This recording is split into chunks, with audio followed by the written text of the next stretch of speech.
Internet and Mobile Association of India as part of the Amrit Mahotsav week. Well, the seminar will have a series of roundtables both today and tomorrow, so stay tuned.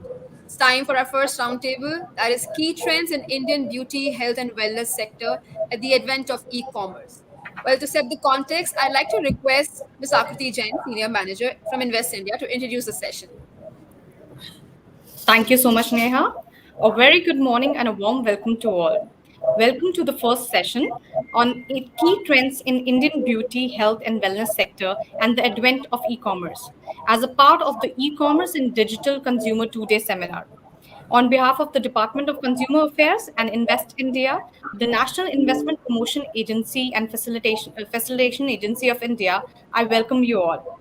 With the rapid economic growth, favorable demographics, as well as the large and prospering consumer base with disposable income and purchasing power, growing awareness about the health, fitness, aspiration to look fit and good, the Indian beauty, health, and wellness sector, through push from the e-commerce, has witnessed an exponential upward growth. The beauty and the personal care product market in India is currently valued at a US dollar 26.8 billion and aim to reach around 37.2 billion US dollar by 2025. The latest consumer trend shows that online beauty sales has witnessed around 40% year-on-year increase globally in 2021, with increased consumer consciousness about the use of natural, organic, and herbal products. The Indian beauty and personal care market is expected to exhibit a CAGR of 6.5% during 2025 to 2027.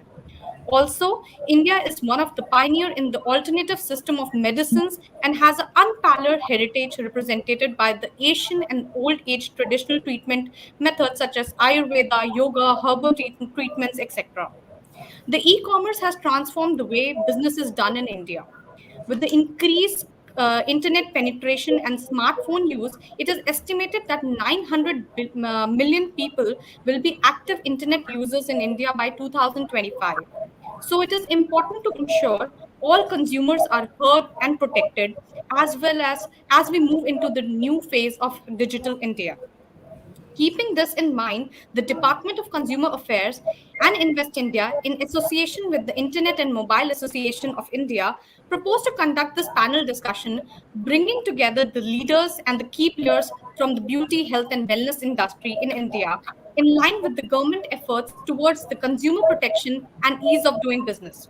This seminar will focus on discussion on sourcing opportunities, India positioning in the global cosmetics supply chain and the push to retail through e-commerce, discussion on the need of new government frameworks and support of the cosmetics, wellness, and healthcare industry, keeping in mind the consumer protection and the organic growth of the health and wellness space and the scope of government support.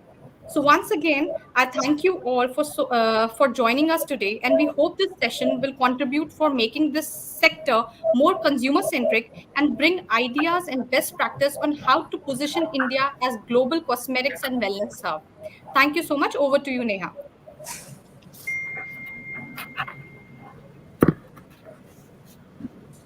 You're on the mute, yeah. So sorry about that. Thank you so much, Akriti, for setting the context. I'd like to request Shrimati Nidhi Kesravani, Director, Center for Health Informatics, Ministry of Health and Family Welfare, to deliver the keynote. Thank you, Neha, for giving me this opportunity. First and foremost, I would really like to thank Invest India to give me this opportunity, and also thank Love Agrawal sir because of his previous some urgent engagements. Last moment, he could not be present here today. And as already the context has been set by Akriti, that how the market sector in beauty and cosmetics, and if we see in health and wellness, is changing. There's a paradigm shift in the past 4 to 5 years, if we see in the country, in this sector. And we all know it is all person based. So, and with India having the largest population base, one of the second largest country, most populated country in the world, definitely has a huge demand for this sector. We know that, as already mentioned by Akriti, that we do have the change in the technological interventions which are there in the country today. with the increased internet penetration, smartphones, everyone has a smartphone. The middle class population is rising, their aspirations are rising, they have more disposable income and purchasing power parity, urbanization is there. There's a trend in the amongst the people and amongst the young population also, that they do save, but then they also want to feel good about themselves and they want to live the life. So that is where, want to live a balanced life. So that is where this industry ropes in, and the COVID has definitely changed the way this industry has been working in the past years. Today we from brick and mortar distribution channels, today the consumers are preferring the products which are online. They don't have to go anywhere. The retail platforms online are very, very important, and they have given a huge boost to this e-commerce industry, and where they are encouraging the more private investment which are foreign and domestic. When we come to this sector and we see the market size over here, as mentioned, the market size of beauty care products and personal products are about $26.8 billion and is about to reach $37.2 billion by 2025. The online shoppers today, they are likely to go up more than four times, from 25 million to 110 in 2025. And the major market players are there many, and there are Indian companies also like Nykaa. There are very emerging startups. It's a huge platform for them, like Juicy Chemistry and Wild Earth. When we see in the sector of health and wellness, the market size, if we see today, is $280 billion and is set to grow to about $372 billion by 22. Ayush is one of the sectors which was hidden and which was in its nascency phase, but now is growing up to 7% by 2014 to 20, and is about to reach $18.1 billion. The India is one of the pioneers, we must say, in the alternative system of medicine, and it has an unparalleled heritage, which is represented by its ancient culture, old tradition methods of such as Ayurveda, Yoga, Unani, Siddha, and homeopathy. So this is how the wellness. Now, when we talk about healthcare, we don't talk about healthcare as such. We talk about wellness overall, and therefore today, and the digital intervention is here where it makes it more cutting edge. So when we see India's journey in this digital healthcare, we do have a national health policy which envisages the creation of digital health technology ecosystem, aiming at integrated health information system, which was launched in 2017, and it was followed by national health stack to build digital infrastructure with the aim of making health insurance system more transparent and robust in 2018. The National Digital Health Blueprint, which was seen as a necessity later on to establish National Digital Health Mission to facilitate the development of a digital health ecosystem in 2019. It was followed by launch of telemedicine guidelines in 2020, which was very much required during COVID-19 period. The National Digital Health Mission, it also established the idea of completing the digital ecosystem with digital health ID, which is UHID, which may say unique health ID for per individual, the EMR, the health facility registrations, the digi doctors, etc. in August 2020. Now, so that is how the digital interventions have changed the paradigms, and the players and the stakeholders, the requirements and the requirements of the consumers over a period of time. And COVID has definitely acted as a catalyst in that. When we see the trends in the Indian beauty and wellness market, we do see the online beauty sales have increased to almost 40% year on year globally in 21. The D2C brands are capitalizing on product and price white space across personal care, cosmetics, and even men's grooming. Dedicated efforts towards consumer interaction, social media engagement, and next door credibility of influencers is the new trends which are coming up. As per the research by McKinsey, consumers in general are spending on wellness products and services, and wellness is rising as a priority. And some of the consumer wellness trends which are identified can be said as this overwhelmingly indicate a preference for natural and clean products, more sustainable products, for dietary supplements, and also skincare products. The consumer prefers today personalized and semi-personalized offering which companies can provide using the online surveys or trackers or communities.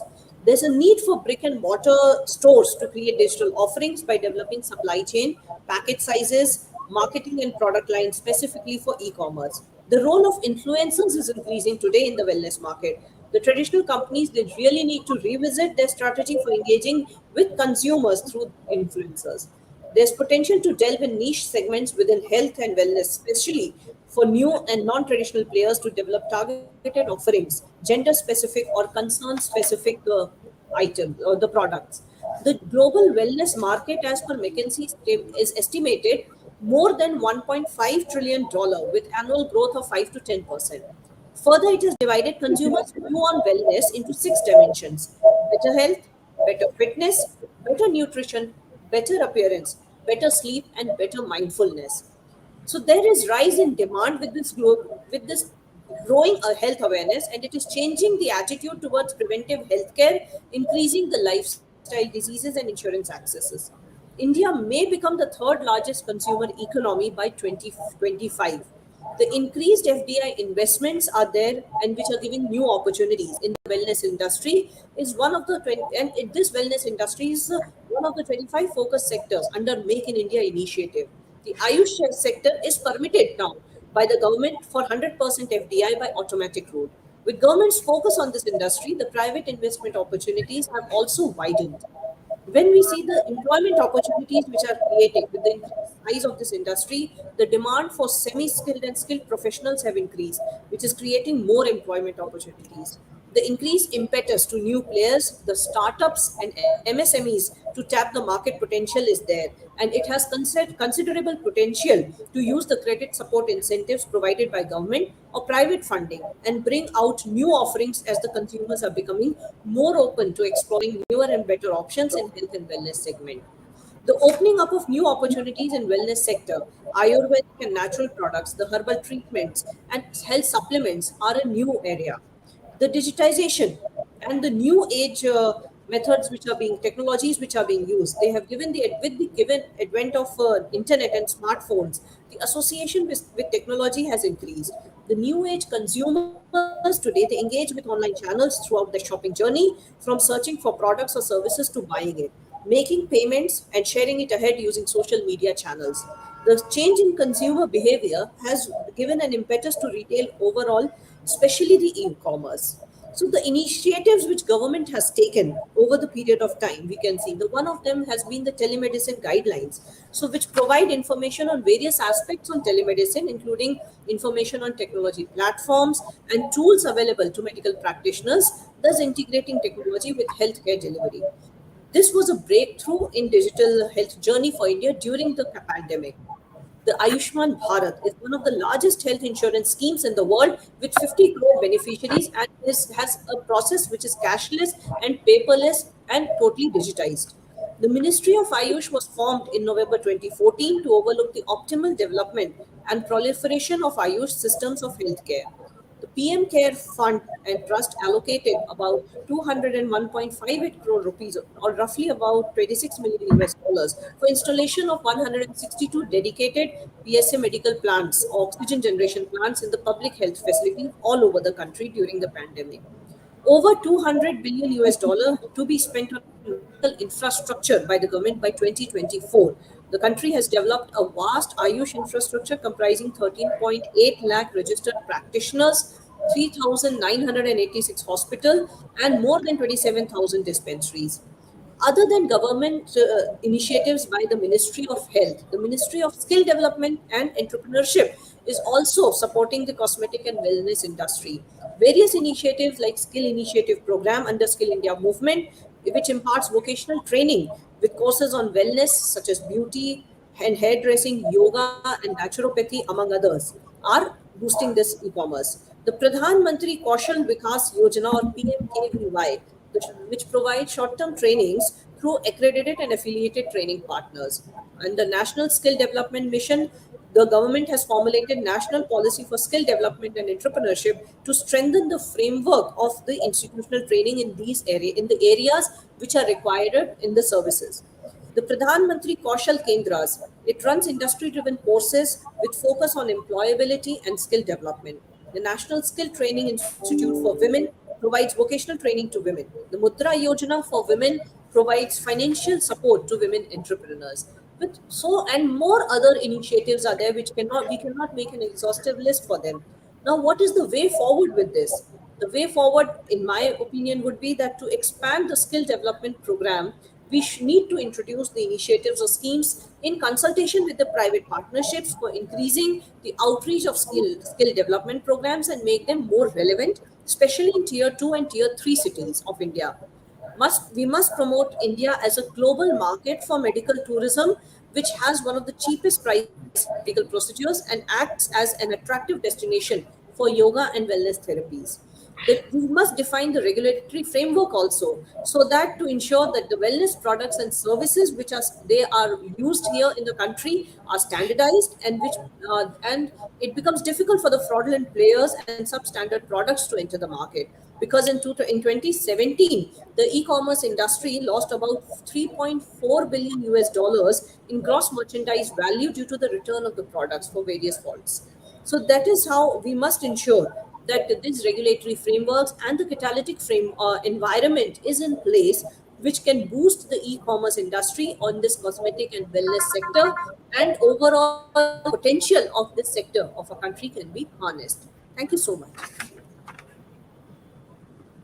Thank you, ma'am, for your time and such valuable session and keynote. Uh, Now, well, we'll move forward. We'll move to our panel discussion. For the same, I'd like to introduce to the moderator of the session, Mr. Anil Talreja, partner Deloitte India. Welcome, sir. Joining him as panelists, Mr. Dev Bajpai, Executive Director, Hindustan Unilever, Mr. Vikas Bagaria, Founder and CEO, PSafe, Mr. Himanshu Saraf, Senior Vice President, Medica Bazaar, Mr. Amit Bhasin, Executive Vice President and Head Legal, Marico Limited, Ms. S. Saroja, Director, Citizen Consumer and Civic Action Crew, and Mr. Bruce Schwab, Director, NetMeds. Over to you, Mr. Talreja. Thank you very much, Neha, and thank you, Nidhi Madam, for this insightful context setting for this panel discussion. I think you made some very, very good points. I really sort of appreciate the insights that you gave in. I think what I'll try and do is I'm going to be putting forward some thought-provoking questions for our esteemed panelists today, get their perspective as well. And we have a very interesting set of panelists, as you heard. We've got different sort of spheres, different specialities, different types of companies, huge experience sitting today on this virtual session, and I'm sure they will share their insights as we move along. Uh, I think there are a bunch of topics that you touched upon. I think the two or three important sort of key takeaways is that I think there is no doubt that India is a booming market, continues to be a booming market, one of the largest consumption markets in the world, as you rightly mentioned on the statistics. Also, the changing consumer behavior, and this is what we will touch upon in this panel discussion, as in how are consumers changing. And to a great extent, I think the change has been triggered by the pandemic. A few things that could have happened maybe over a period of 4 years have now happened over a period of 6 months or a year, in terms of shifting from offline to online and sticking to the online mode and using technology is going to be a super important shift that we have seen. So some of my questions to our learned panelists are going to be around what is the consumer segment, what is their sentiment, how are they sort of looking at things, what is the feel that our panelists are getting from the consumer's point of view, and maybe we would like to leave the participants with a set of expectations from our side, as well as a set of asks. With that, let me start with the first question that I'd like our panelists to throw some light. And this is maybe I'll request Himanshu to react to this first. In your view, has there been a shift in consumer preferences towards wellness, health-related products from the discretionary spend to the essential category? It'll be great to get your thoughts, Himanshu, on it. Sure, Anil. So, looking at it primarily from a medical perspective, yes, during COVID times, we have definitely seen that shift happening where most of the consumers have started deferring non-essential medical procedures. So, if you consider, for example, any dental procedures, implants, any non-critical eye-related procedures, cataracts, knee replacements, hip replacements, so anything that people could avoid going to a hospital for during these times, they have postponed these things, and subsequently the demand for all such medical products have gone down. After the subsiding of the Omicron wave, we have started to see some of that demand come back. People have started going back to the hospital, to the doctors for some of these procedures. But definitely over the last couple of years, there was a downward trend on the demand for these discretionary products and services. Thank you. Vikas, would you like to supplement the views that Himanshu expressed on how are you seeing the shift from your vantage point of view? You're on mute. This happens every time. I'm so sorry, guys. No, so yeah, being a startup, being a D2C, and being a wellness brand, what I can see that the Gen Zs and the millennials who constitute the maximum population who buys online or who wants to try new and new products, for them being healthy doesn't mean not sick.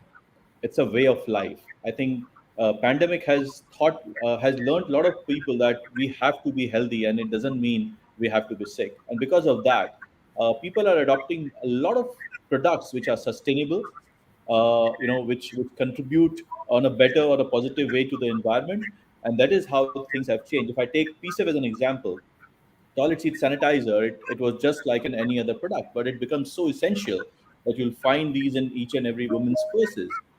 Hand sanitizer at one point of time went up on a scale of 10 to 10, right? While we were at home, we were sanitizing our hand. But as soon as the lockdown opens up, we started going out, we stopped or maybe minimized the use of sanitizers.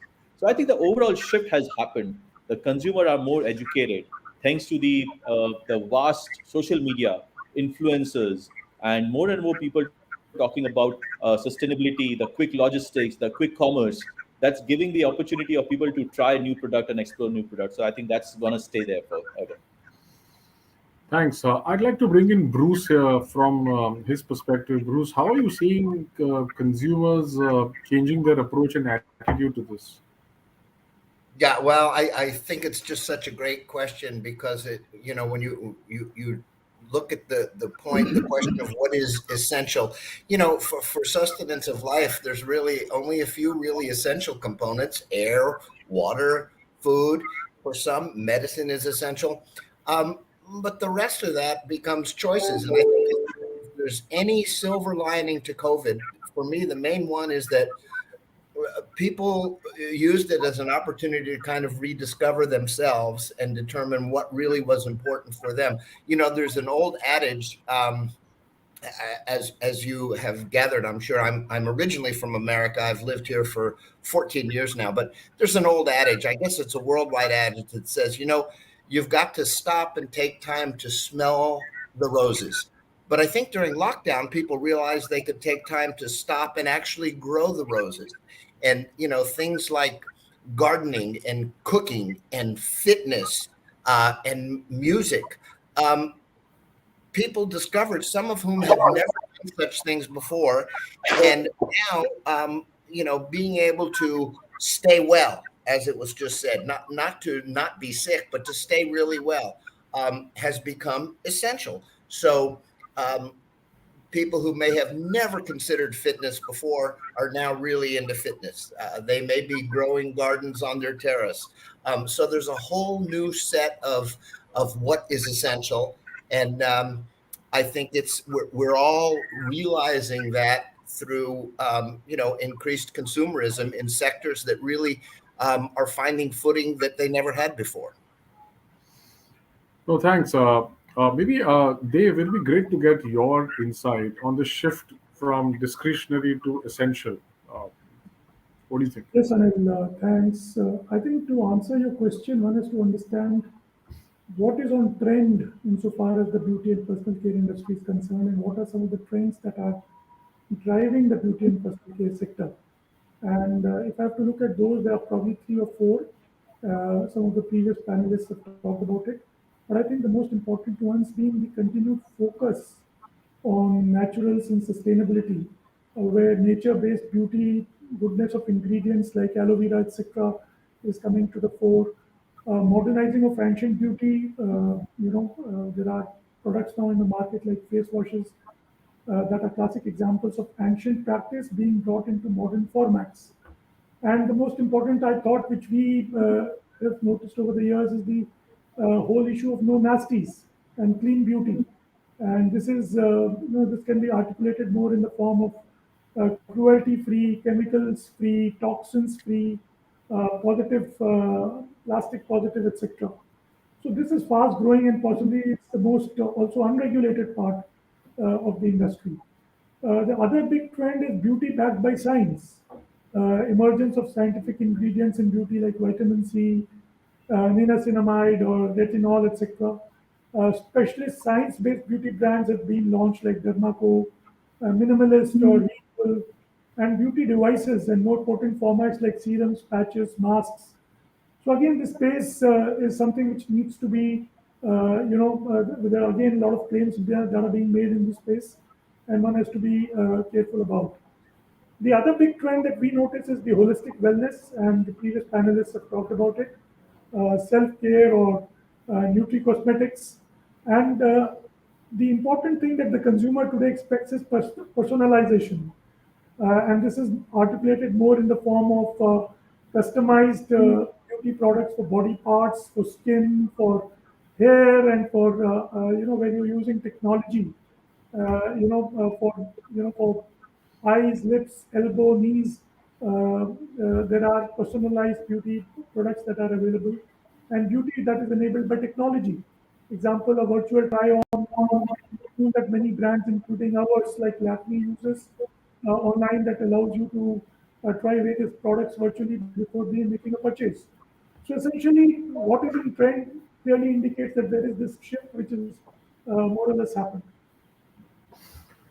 No, thank you, Dave. You made an interesting point in terms of various types of brands, coming together, consolidation. Just sticking with you, in the last couple of years, we've seen a lot of M&A activity in the marketplace around brands with regard to healthcare, cosmetics, beauty.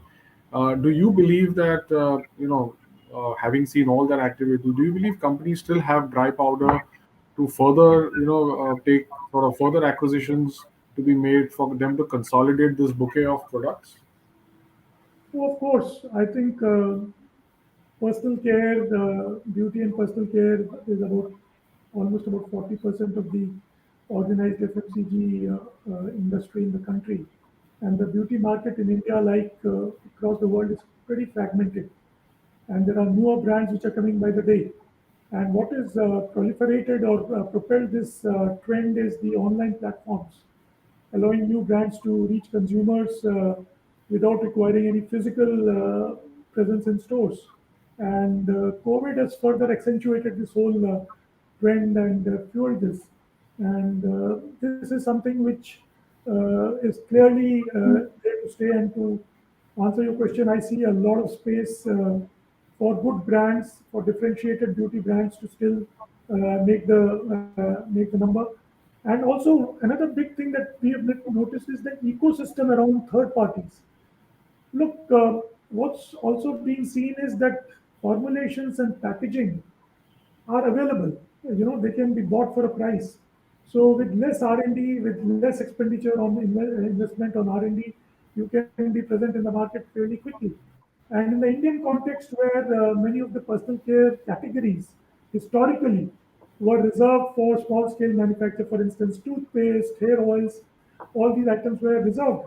Now, of course, those were very past days, and now there's nothing that is reserved. But traditionally, the 3P or third party manufacturers have been traditionally there in this field, and now the ecosystem has only become more visible, more stronger, and even bigger companies are focusing more on marketing and branding, leaving the supply chain part to the third parties.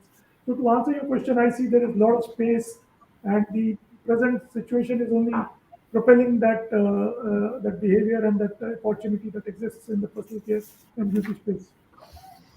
Great. Let me bring in Amit here. Amit, from your standpoint, do you also believe there is enough bandwidth available for companies to consolidate in terms of acquisition strategy? Yeah, absolutely. I think, Anil, I believe that the fundamentals of M&A, while will not change, which is, an M&A has to be value added to the organization per se. It has to fulfill any gap that is there in your portfolio. It can be a adjacency that you want to bring into your existing portfolio. That basic fundamental of M&A, coupled with some of the trends that you have just discussed about wellness, about health, I think companies will continue to look at those opportunities. And in last few years, would have seen the kind of entrepreneurship that we have seen in this country, the kind of innovation that we have seen in this country, where smaller brands have come out with a differentiated, innovative product, solving a unfulfilled consumer need.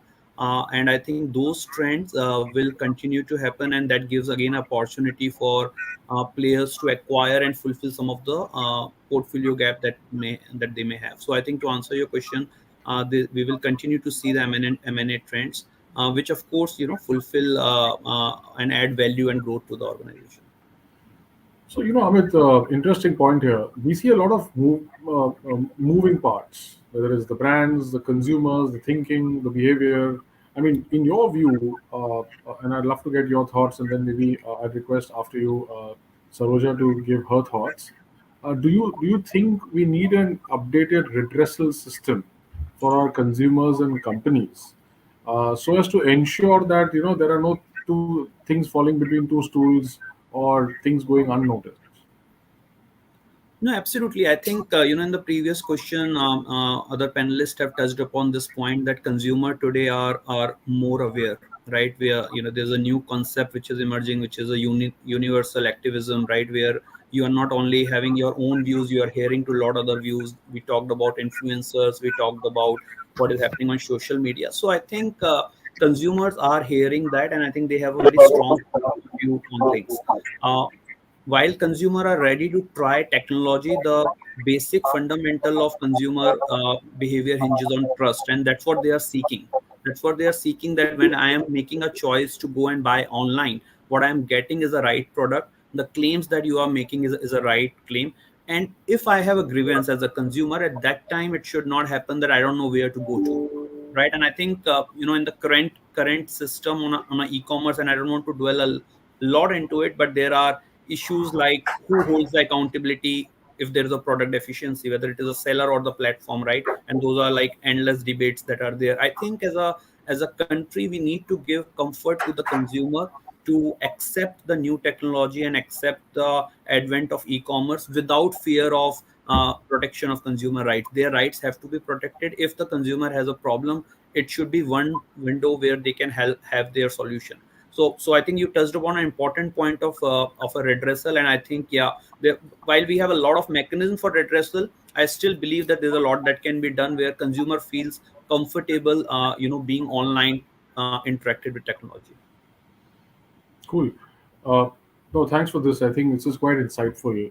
Saroja, would you like to share your views on this topic?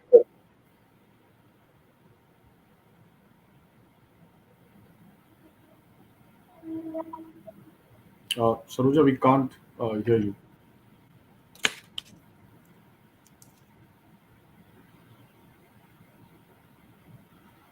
Okay, perhaps I think there is a audio issue. Maybe we'll come back to you, Saroja.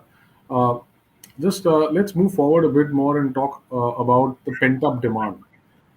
See, we recognize, Dave, that the pandemic is now reaching an all-time low. Hopefully, things have gone behind us, and there is already a clear visibility of a pent-up demand that is coming up our belt. Do you anticipate this trend of pent-up to continue, and for how long, in your view, Dave? So look, everyone wants to look good, yeah, and mobility. Well, like you rightly said, with COVID going down, the mobility has increased. Therefore, the demand for beauty and personal care products is just going to go up. I don't see that This is part of human psyche and behavior. People want to look good. People want to dress up well. So, and if there is an opportunity, if the more and more brands, like I said earlier, the digital space is now crowded with so many beauty brands. There's almost a new brand every day. For a discerning consumer, it's going to be difficult. She will choose what brand to buy, and the brand owners and the manufacturers have to deliver in what they claim.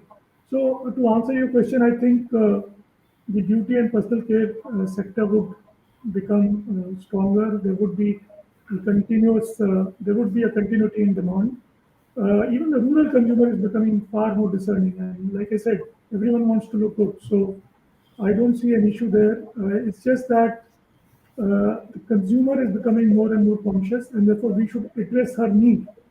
And to that extent, our products should really meet the expectation that we set for the consumer. No, well said. I think I agree with you, Dave, that if consumers are wanting to go out, uh, look at new products now that the things have, the stress levels are low insofar as COVID is concerned. I think it's a clear indication for them to look at more variety, more brands, and I think that will continue. Himanshu, what do you think? You also anticipate that in your segment? Yeah, definitely. So, from a point of view of, as I was mentioning earlier, that a lot of procedures have been deferred during this COVID period. So, just to clear the backlog of all those, I think we'll see a significant jump in demands for all those procedures and subsequently those materials over time. But what COVID has also done is help people realize the importance of health and wellness and immunity in general. So, what we'll see is an overall increased level of perhaps spend on awareness on these preventive health related expenses over time. So even though the peak of the pent up demand will subside at some point, we'll still see perhaps a higher demand of these products over time, 1 or 2 years down the line compared to pre COVID levels. And So Anil, we just should, to add, yes, Anil, just please. to add to what we discussed, I think government can play a great facilitator's role. Yeah, I think given that personal care products are ordinarily taxed at the higher tax rate, and one of the things that we have requested the government, and I feel happy that the government has also responded very positively to it, is to have a separate regulation for cosmetics and de-link it from drugs. Today, there is a common regulation for drugs and cosmetics, and probably cosmetics are subjected to the same level of scrutiny as drugs are, which is not required really. So we've been making representations to the government to have a regime of, instead of having a pre-launch, pre-marketing approval, go to a post-launch notification, which is what is present in most countries in Southeast Asia. So one of the things that government is now doing is that it has set up a committee to look at a new law for cosmetics, and that I think will really unleash the potential that personal care and beauty sector has to offer.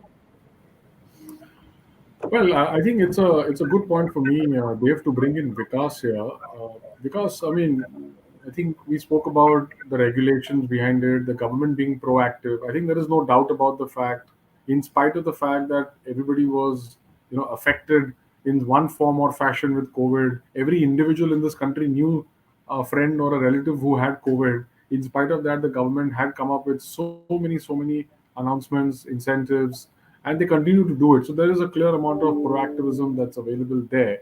But I'd like to get your thoughts on any suggestions you have with regard to building, say, an ecosystem with regard to maybe startups, which is where you are coming in from, and it'll be great to get that. So everybody wants to sort of keep changing. I mean, I'm sure the government will also look at further sharpening whatever announcements have happened in the past. No, actually, and I 100% agree with Mr. Dev that we should, decentralize drugs and cosmetic, and we should have something only for cosmetics, just for the pure reason because there are so many new brands, so many entrepreneurs are coming every day and bringing the science, the technology. And I always give this example whenever I'm in a forum that FMCG versus SMCG. fast moving consumer good versus slow moving consumer good. Unilever is a slow moving consumer good. I'm so sorry, sir, but a startup is a fast moving consumer good because they can produce a product yesterday. So we need a platform where government or company like yours gives some kind of information on a Twitter or on a platform where entrepreneurs like us or maybe someone who's just starting up, they have everything ready in terms of notification changes, in terms of rules and regulations coming in terms of legal methodology, so that they don't have to pay the same fee which you guys are paying for the legal mandates. Anil, just to answer your question, what from the startup point of view, I want to say that we should have a ecosystem in place where new entrepreneurs coming out of college want to disrupt stuff. Take example, I don't want to name a companies, but they have done some amazing job in terms of providing beauty products, personal products, wellness products, a level playing platform where they get information. They don't need to rely on the lawyers to bring their products. So I think that's very important from the startup ecosystem. Well, I think, look, what we've seen, Vikas, is I think the government has done bunch of things in the past. For example, if you look at MSMEs, they were never a separate category years ago. But over a period of time, they've got the special status. There is a categorization for MSMEs. There is also, a clear mention about recoverability, payables to MSMEs have to be prioritized. I think the whole objective is to give a normalized sort of benefit to all types of and shape and forms of entities. And also, more importantly, I think we have to also recognize the fact that at what stage the company is. Is it an evolving stage? Is it a bootstrap company, or is it a giant? I think that sort of also the government needs to ensure that the various levers are kind of available to the various stakeholders to ensure there is level playing field. That's the only reason how we will create healthy competition in the marketplace. So no, I agree, 100% agree, because basis on the level of companies, you have different parameters. But my point was coming through the legal stuff, the packaging rules, which is very very small, which changes every day. A small Correct. brand selling say 50 lakhs of rupees monthly. There's an inspector coming and asking about something which just changed overnight. So those kind of, because as an startup founder, I found many uh, female founders, many young entrepreneurs, they come and talk about it कि हम कैसे इसको solve करें, how should we get all these information. So yeah, from of course we need industry veterans should come and help these guys. One of the ways, Anil, just because Vikas talked about it a couple of times, I think one of the ways that the ministry could look at, and Ministry of Consumer Affairs is where legal metrology sits. The changes to labeling packaged commodities, uh, given that legal metrology is the nodal agency for packaged commodities and they have the packaged commodity rules that they administer, all changes to packaged commodities by different departments having different regulations to administer can be, first brought to the legal metrology department, and the legal metrology department on two fixed dates, maybe Yes. 30th June and 31st December, say that we will twice in a year inform you about what changes we expect, and we'll give you 3 months to implement those changes. If you have any problems, please come to us and talk to us, but then there will be some certainty. I think the pain area that Vikas talked about is the frequent changes and the number of changes. We Yes. have the consolidated FDI policies where updates are given twice a year. So people know when the updates are going to come. Similarly, this is a more practical problem and we could have something similar. Absolutely. No, that's a great point, and maybe I request the organizers to carry this forward in terms of a suggestion from the industry to the regulators. I think it's a very important aspect, and I think coming from ground level, all of you who are so close to the industry, I think it carries a lot of weightage. Let me turn back to Saroja. I think her audio perhaps is fixed now. See, in the heart of all of this, Saroja, and maybe I'd love Bruce to also add later, is the consumer. And the young consumer again has got different demands, ever changing needs. Gone are the days where we used to say that a consumer loves the brand because the very next day he goes to the same shop, he has a different brand he may just forget about the earlier days brand and buy a new product of a different brand. So I think the consumer sort of volatility is high. My question is, do you believe is there a shift in the consumer activism and awareness, and what are companies actually trying to do to meet that shift? Hello, are you able to hear me? Yes, Yeah, Abhinav, we can hear. thank you, and extremely sorry about that actually. So, No I've problem. been trying to connect, and yeah, I think there is a change. Definitely, awareness levels are much higher compared to how it was a decade or so back, I would say. But still, we have a long way to go, and especially when the market is being bombarded with several brands and several products and new innovations coming. I think it's very difficult for consumers to actually handle, and also equally exploitation. So on the one hand, like we have several products. On the other, we have like there are several substandard products that are also there in the market, and so it's very difficult for consumers, be it the younger ones or the seniors. It's very difficult for them to actually handle. And industry, I think, like I would like to seek support from the industry actually to ensure that they provide quality products, so that consumers are not taken for a ride actually, because it's very difficult for a layman to actually go and check every product to ensure that it is of quality and then buy. He trusts, a consumer trusts when he buys a product. So I think that trust should be actually like the industry should ensure that they don't like mislead the consumer in any manner, and they provide products that are really that are going to be like useful, beneficial for the consumer, and it's not going to harm them in any manner. So that is the need of the hour actually, for which we also need effective regulations in place, and implementation is the key requirement actually, effective implementation of the regulations. So only then actually consumer is going to. But then of course there is a huge change, and in the last couple of years over the pandemic, we have seen the growth of this online platform, and like several people have moved towards that. At the same time, I must tell you, I have a complaints desk at our in our organization, and my inbox is flooded with complaints on e-commerce related matters actually, several of those issues. So education is also needed, because consumer side, what they do is all those fly by night operators, they don't know whom to trust, whom not to. So they go and fall for that. That is one. And also the major platforms, actually the bigger players are also, there are issue complaints against them also as well. Redress mechanism needs to be strengthened. I wish to reiterate that redress mechanism, people need to respond. When consumer writes to them, they need to respond. There needs to be effective action. Only then that they'll be able to build the trust in consumers. So that is also needed. Yeah, I think I should stop here. I can go on. Yeah. No, thanks. And I think all of us will agree that I think it's evolving. We've had many changes in our quality standards. There are regulations around it, the labeling part. You have the FSSAI. So you have. I think it is evolving. But I think what I hear and gather from this is the pace at which the consumer is evolving. I think everybody has to perhaps keep pace with that. But Bruce, your experience and how do you look at it?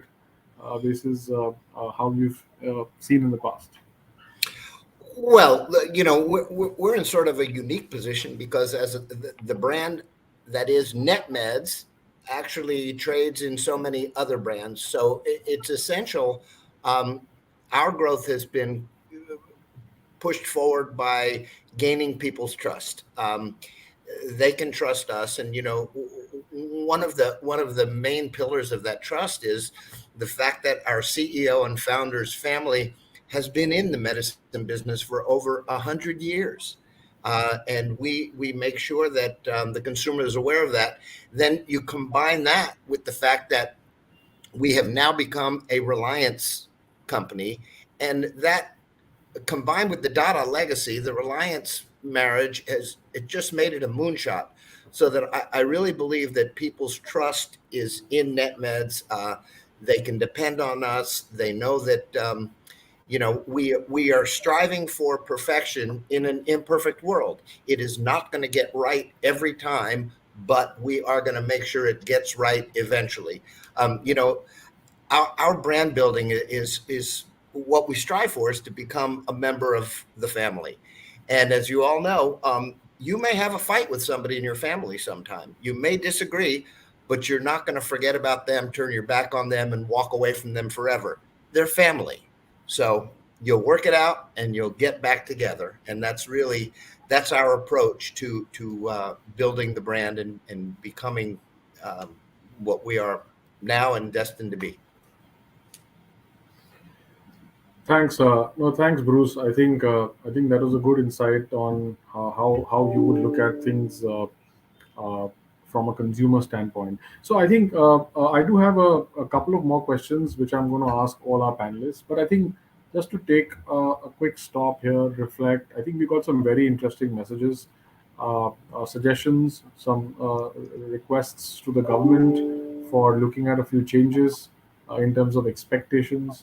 I think the general trend appears to be, play with the trend, try and ensure that if the young consumer is going to be volatile, different types of products, ever changing, I think the companies have very clearly adapted to that particular change, and I don't think there is a second thought out there. Yes, there are certain suggestions, as we heard, with regard to the redressal system, communications, as well as specific sort of sort of timing of the announcements to be made by the government, so every 6 months or a year. I think these are important messages that at least I could gather at this stage basis some of the individual reactions I got. Let me move to a little bit of an exciting part of the session. So this is more like a rapid fire, and I'm going to be putting up a poser, and I'm going to request our panelists to provide their instant reaction. So for a young consumer, and here's my first question: for a young consumer, brand loyalty or price? So you choose one of the words, and I'd love to start with you, Amit. What's your pick on that? Price, I would say, for a young consumer, since you specifically talked about it. Because Absolutely price, because they are an explorer, so they want to explore more and more brands. okay, Manju.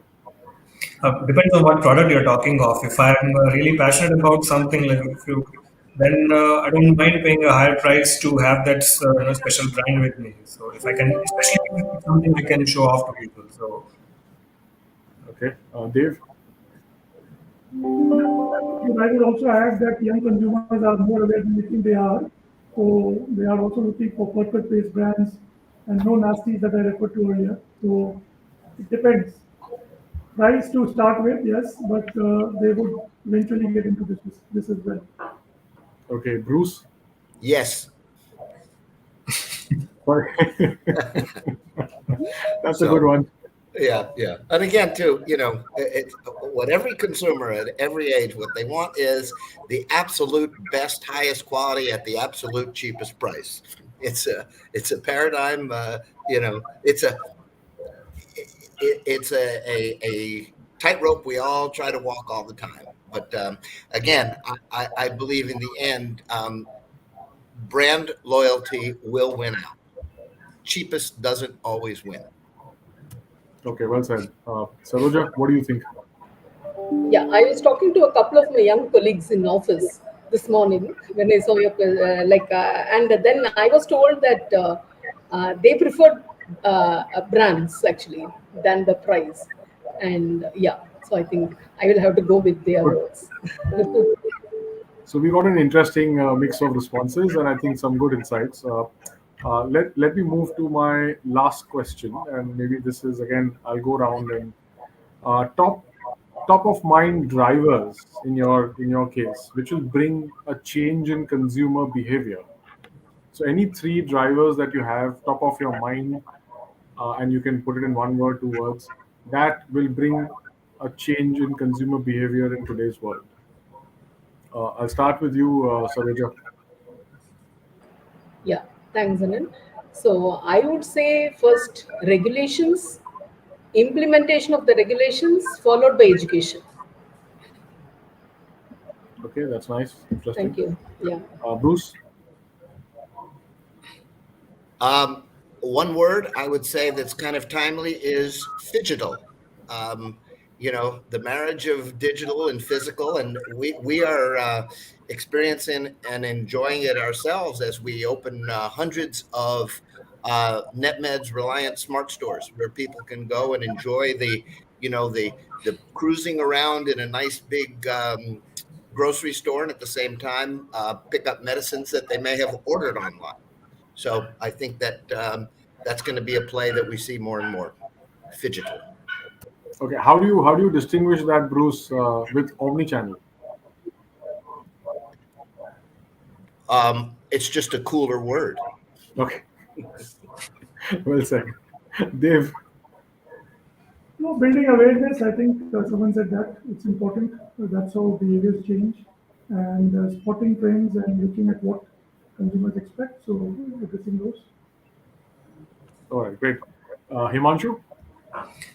Has to be amazing user experience driven by technology. There is so much that technology enables these days, and the customers are getting used to things that never heard of before. And now everything they basically just reset the benchmark and the bare minimum expectations they have from every product and services they engage with. Okay, yeah, that's interesting. Vikash. Now, taking my company as an example and how we have been changed is sustainability and convenience. I think that's too goes very well with because my prime targets are Gen Zs and millennials, so they explore and they research so sustainability and convenience. Interesting. Amit. So possibly talking from a consumer point of view, I would say, whether you are authentic as a brand. I think to my mind, that is something that will really, really change because consumers are looking you to be more authentic. Whether you are talking to me, whether you are able to understand my language or not, is something that will really drive consumer behaviors. And other is relevance, whether you are remain relevant for me on what I'm really looking for as a consumer, and whether you are solving a unfinished consumer need. So these two things, to my mind, authenticity and relevance, is something that will continue to drive the change in the market. I think thanks, Amit. I think all points very valid, and I think if one were to just consolidate these and look at it and reflect, I think you perhaps will get your answer to reach the consumer's heart, and I think that is all that we aspire to get to. I think with that, look, I think this has been super, super, super interesting, insightful. Before we wrap up, any closing comments anybody would like to share? Anything that comes to mind? Yes, Bruce. Just one quick insight that both Himanshu and Vikas reminded me of when Himanshu said technology is going to be a big part of this, one of the drivers. And what we see too is, we actually enjoy a partnership with a company called Haptic, which makes a brilliant chatbot. And interestingly, we actually signed on Haptic as one of our vendors about 6 months before Reliance bought them. So it's become like they are our cousin, and we work closely with them, and we're seeing that consumers are going to really enjoy more and more AI-driven self-service. And we keep our little bot is called Nettie, and we keep taking it to school and teaching it more and more. It's becoming more and more responsive, and literally and handles thousands of customers' issues without live agent intervention. So as Himanshu and Vikas rightly said, technology is going to be a big driver in attaining real customer delight. Okay. Anil, may I? Yes, please, Sarojit. Yeah. So in the name, like there are several beauty and wellness products that are available today for consumers. There is a requirement as well. So there are several such products available today, and in the name of sustainability, like there are several sustainable products that are available in the market, but we need to have a regulatory framework for this because we don't know the quality of these products. We don't know the professionals, if they are truly professionals who are actually handling several of these. And there are several questions and issues around this. I think we need to actually like we need to have a proper regulatory framework, and we need to keep pace with the market innovations. Otherwise, we are going to stay behind, and consumer is going to be affected ultimately. So that is something I wanted to register here. Thank you so much. That's that's quite insightful again, Saroja. I think it gives that lasting thought in our minds as we wrap up. I'm just conscious that we are just about time for our session, so I really want to thank each one of our panelists to spend their time on this, share their thoughts. I'm sure you found it interesting. I found it lovely. I'm sure the participants would have also enjoyed. But I'm now going to hand it over to Arnav to take the proceedings forward. Yeah. Thank you, Mr. Talreja. With this, we come to the close of the first roundtable of the E-commerce and Digital Consumer Seminar. I would like to thank Ms. Nidhi from the Ministry of Health and Family Welfare, our industry leaders. Mr. Talreja, thank you so much for moderating our session. And last but not the least, all the attendees for joining our session today. Thank you so much for your active participation, your insightful thoughts, and your forward-looking suggestions in today's session. As you have all witnessed, the Indian government will continue to play a very key role towards consumer protection in a digital India. I would also like to take this opportunity to invite you to the second edition of our seminar, which will take place at 1 p.m., which will focus on the evolving landscape in food retail and FMCG. As suggested during the seminar, we look forward to hosting more such discussions, and we also look forward to hosting you in our next session. Thank you all. Thank you, everyone. Thank you. Thank you.